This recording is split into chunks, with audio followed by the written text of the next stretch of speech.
First of all, welcome to the channel and thank you for stopping by. When time permits, please consider subscribing. I'd greatly appreciate it. Welcome to day 2 and section 7 of the Mid-Atlantic BDR. 9 and 8 were great, 8 especially. And 7 so far is pretty tame. It's incredibly packed. The dirt is packed so tight it might as well be asphalt. It also started with one little hiccup. Behind me is a road closed sign. I came to the other side of this closed road about 5 miles ago. I looked at the map for a couple of minutes and I didn't really see an easy way through. So I decided to ride through and hope to either find a cutoff or find some nice construction workers that would let me through. As luck would have it, there was absolutely no one on the road doing any kind of construction nor any equipment. So the day's off to a good start. We were able to come right through and get right where we're supposed to be instead of Frank getting lost wandering around on top of this mountain. It is 87 degrees according to my GPS, but here under the cover it is fantastic. I almost want to take my jacket off, but it's just cool enough that I can keep it on. So back on the road. Here we have the beginning of section 7 of the Mid-Atlantic Backcountry Discovery Route. And I've got to say, after coming off of 8, which was, wow, amazing. I'm going to have to say that 7 is starting out nice and relaxing. Again, remember, I am coming from the north, so when I say the beginning, it's the end of section 7. So this is after all of the difficult stuff, but the beginning of this was about a 9-mile ride on the pavement, and then I'm about 3 miles in now, and this is basically a packed dirt road. Looks like there are a lot of campsites and clubs and things like that around here, so I think this gets a little more traffic than the things did on section 8, and this looks like they've really packed it down. It is thankfully covered very well.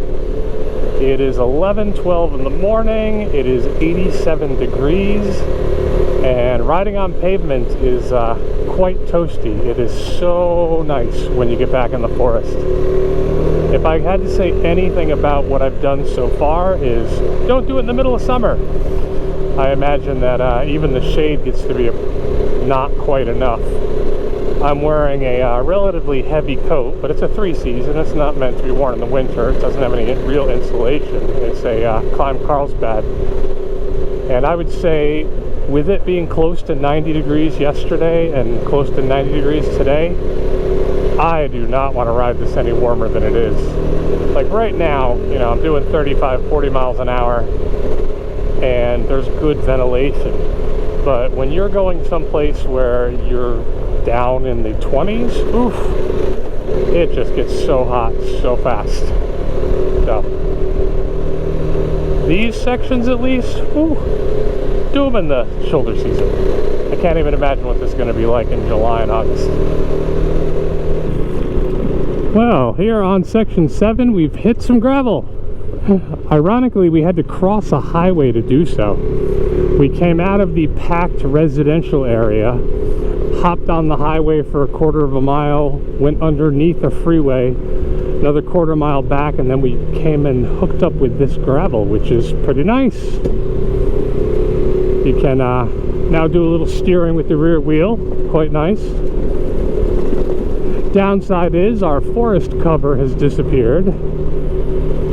Occasional coverage, but for the most part I am cooking here in my gear.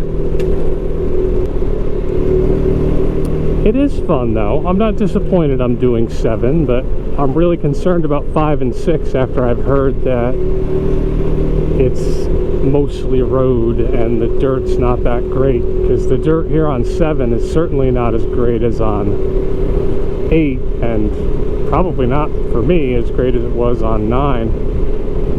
And 7 is probably only disappointing because I'm going north to south. If you were coming up from the south and hadn't done 8, this probably seems a whole lot better. If there's one bright spot to section 7, so this is my third nice little spot to stop where I've actually been able to get out of the heat, sit down, have something to eat, drink a bottle of water. So these are great. It's wonderful. However, let me show you what I've done on Section 7 and tell you what I'm thinking. Okay. So we started this morning up here on the map, and we've gone through everything down to about here.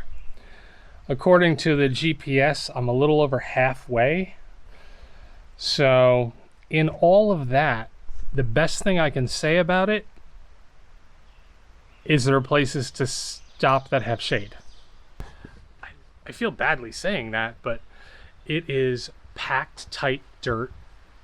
It's just like riding around a neighborhood. You know, I mean, if you're not from the Northeast, it's probably a little different. If you've seen my Section 9 or Section 8 videos, you're climbing in the mountains and there are beautiful vistas, and it's so worth stopping to take a look. It's so worth looking over the edges. But here, it's like riding around where I live. You know, there's a forest, and if you've been anywhere in the Northeast, it's that same forest. There's not a lot of diversity in trees up here. Everything says pine on it because that's mostly what you see. And as I said earlier, maybe if you're coming from the South, this is better.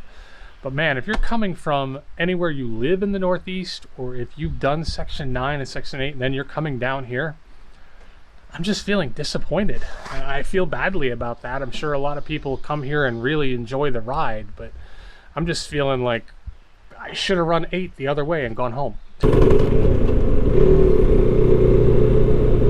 I haven't had a horse on the channel since I was camping in central New York. Thank you. Well, I was able to finish up Section 7. It ends with like 20 miles of pavement, which was pretty nice to just get it done. And that's really all I can say about Section 7. I was glad to get it done. It just wasn't as good as Section 8. Everything seemed trafficy and busy. Maybe if it wasn't, you know, surrounded by state parks. But it is, so I'm probably being too harsh on it. I met some nice guys when I came off of 7 who were about to get on it and rush for the dark, or rush to a hotel before the dark. I hope they made it.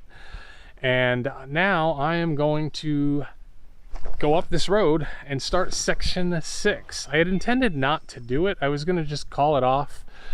But the weather, while it's rained a little bit, hasn't been terrible, so I thought I will trust and climb in the Gore-Tex and power through Section 6 and see how it goes. Catch you next video.